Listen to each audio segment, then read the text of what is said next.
सुनीता, तू तो बड़ी बातों को मन में रखती है। बता रोज हमारे पास बैठती है, लेकिन एक बार भी नहीं बताया कि इतवार को तुम कीर्तन करवा रही हो।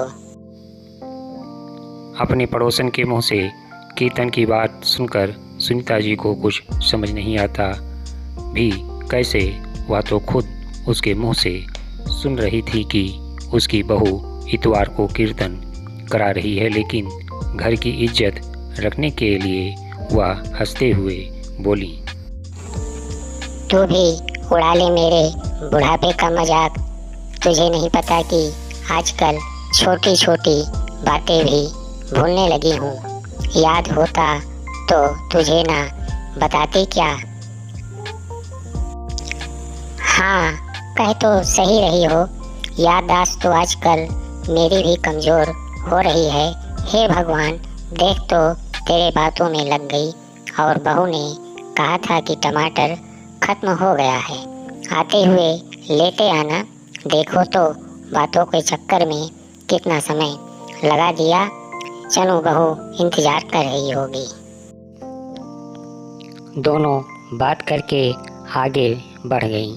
ममता जी के आगे तो उसने बात बना दी, लेकिन उसे बहुत बुरा लग रहा था उसके घर में कीर्तन, और उसे पता भी नहीं क्या घर में उसकी इतनी भी पूछ नहीं। कम से कम बहू एक बार उसे बता सकती थी। सलाह लेना तो दूर की बात, उसे याद है कि वह तो घर को छोटे से छोटे काम में अपनी सास की सलाह लेती। जब भी वह अपनी सास से कुछ पूछती तो सास की आंखों में कैसी चमक आ जाती थी। वो चमक थी मान सम्मान की। उसकी सास भी तो अपने पूरे तजुर्बे के अनुसार उन्हें सलाह देती थी, लेकिन उनकी बहू उसके लिए तो सुनीता जी घर में फालतू सामान के अलावा कुछ और नहीं। हाँ, जब एक घर में सुनीता जी का बेटा होता तब थोड़ा बहुत देखा कर देती, लेकिन उसके जाते ही उनकी तरफ से अपनी नज़रें फेर लेती। सुनीता जी के पति की मृत्यु 2 साल पहले हो चुकी थी, जब दोनों पति पत्नी थे। एक दूसरे का सुख दुख बांट लेते और ऐसी छोटी मोटी बातों को दिल से ना लगाते, लेकिन अकेले पड़ने के बाद सुनीता जी के लिए यह बातें सहन करना आसान ना था। बेटा कभी उनकी मनपसंद चीज़ खाने के लिए ला देता तो बहू इस बात पर कलह कर देती। कलह से बचने के लिए सुनीता जी खुद आगे बढ़ बेटे को कहती, बेटा अब मुझसे यह चीज़ें हजम नहीं होती, मत लाया कर। लेकिन सुनीता जी कितनी बातों को अनदेखा करती और कब तक, शायद अपनी अंतिम सांस तक पता था अब यही उनकी नीयत है और घर में शांति बनाने का एकमात्र तरीका। लेकिन यह क्या बहू खुद तो ऐसी ओछी हरकतें करती ही थी, अब अपने बच्चों को भी इस तरह की बातें सिखाने लगी। बाहर से कुछ खाने का सामान मंगवाती तो बच्चे उसे छुपा कर लाते और उसके लेट जाने के बाद ही खाते। जब भी वह किसी के साथ बैठी होती तो बच्चे उसके आसपास मंडराते और इस बात का ध्यान रखते कि दादी अपनी सहेलियों के साथ क्या बातें कर रही हैं।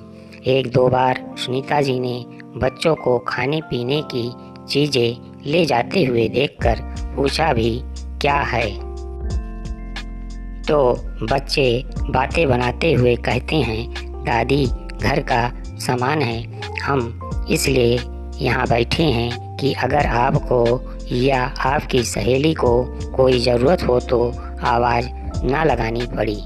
सुनीता जी की पड़ोसन भी सब समझती थी, क्योंकि सभी ने अपने बाल धूप में सफ़ेद नहीं किए थे, लेकिन कहती कुछ नहीं कहकर वह सुनीता जी का दिल पुरवाना नहीं चाहती थी।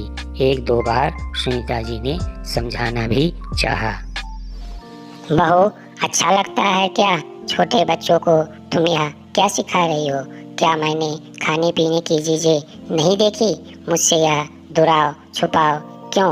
अगर तुम मेरे सामने से कुछ लेकर जाओगी तो क्या मैं बिना दिए छीन कर खा लूँगी? उनके समझाने की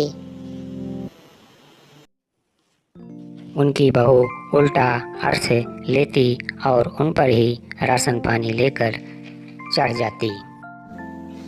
माँ जी, आपको मेरी हर बात गलत लगती है।